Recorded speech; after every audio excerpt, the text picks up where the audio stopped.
Hey, I am going live today on Monday, July 3rd, and in re remembrance of today's or tomorrow's Independence Day for us here in the United States. My tongue's not working right today. Okay, reset. Okay, in remembrance of that, I thought I'd talk a little bit about freedom. And when we think about freedom, mostly we think about like slavery and incarceration and oppressive governments and things like that. Um, but on a more personal level, how free are we to live the best life that we could possibly live? For example, achieve a dream that you've always thought about, achieve a level of success, achieve a level of financial prosperity, achieve a level of being able to give time and energy and money to causes that you find really, really important.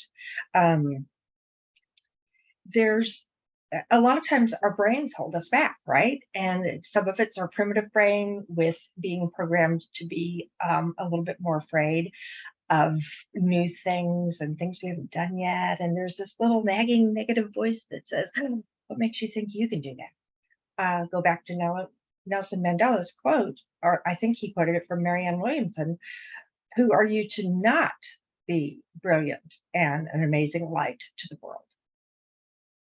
We were all created beautifully, invincibly wonderful, and we can achieve more than we ever knew we could.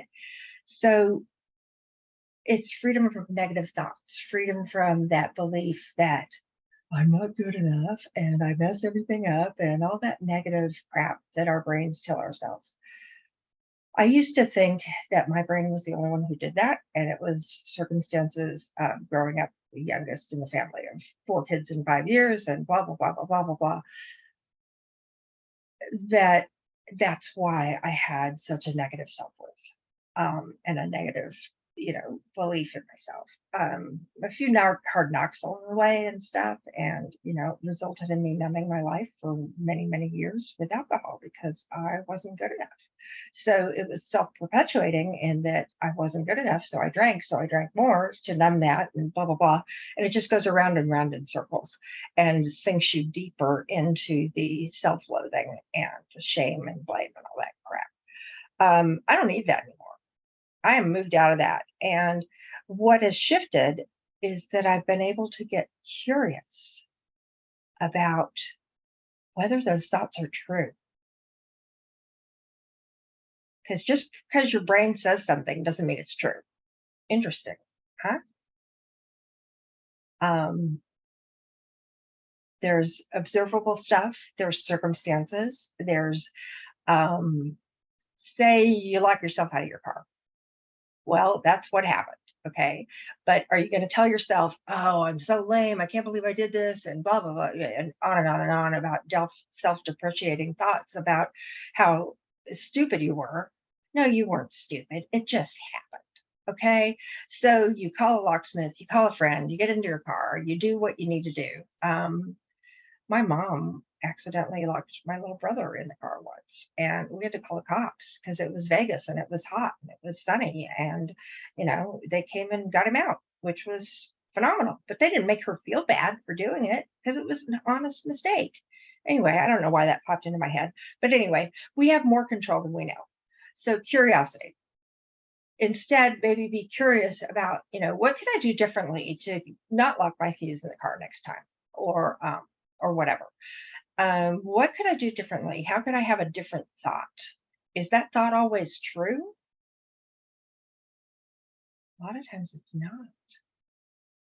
Byron Katie's The Work talks about questioning our thoughts. The work I do in my coaching talks about questioning our thoughts. And it's so important that we question them from a place of curiosity, not judgment, because we're doing the best we can with the skills we have at the time. I firmly believe that. That's a topic for a whole nother talk. Anyway, so the other piece that's big about freedom is give yourself the freedom to feel your feelings. When anger comes up, quite often it's justifiable. and it's reasonable to be angry about something. And if we feel that anger and maybe take some action on it in a healthy way, as like Mothers Against Drunk Drivers was started out of anger, they've changed the world in some ways. Let the emotion process in your body. It's not going to last as long as you think. It's energy that needs to move through your body. And it will move through your body in a minute or two. And just maybe take a deep breath, resets your nervous system back down out of fight or flight, and then say, okay, I'm just going to let myself feel this, whatever it is, for just a couple minutes, and allow it, give it permission to be, and permission to be okay, and letting it be instead of letting it go is so powerful. I'll look for another thought. So your feelings are a reaction to your thoughts, and your thoughts can be changed. So all of those little things put together, they can take a lot of work to actually implement, but knowing them is a good start to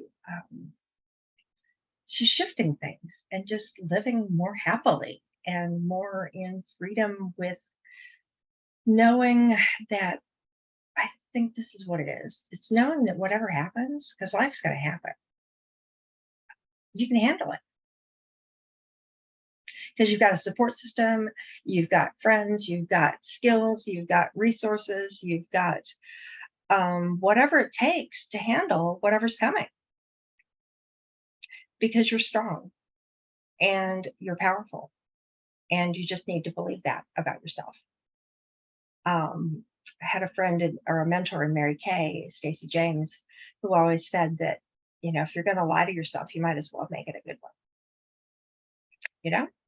And we do lie to ourselves all the time. So I've been talking for a little longer than I meant to. This was a big one. And if you want more conversations about things like this, let me know exactly what's on your mind. Message me and just stay in touch, because we're all in this together. And we need to know we're not alone in all these negative thoughts and all these things that are that we're having to deal with. Because life is complicated, and it doesn't get any less complicated, but we're strong enough to handle it. Have a wonderful day. A happy Independence Day in America, if that's what you're celebrating, and just happy Independence Day to each one of us on moving into a level of new freedom from emotional and mental anguish and pain. Yay. Freedom from pain is a wonderful thing. I'm still dealing with physical pain, but the mental pain's gone for the most part, which is amazing. Take care. Bye-bye.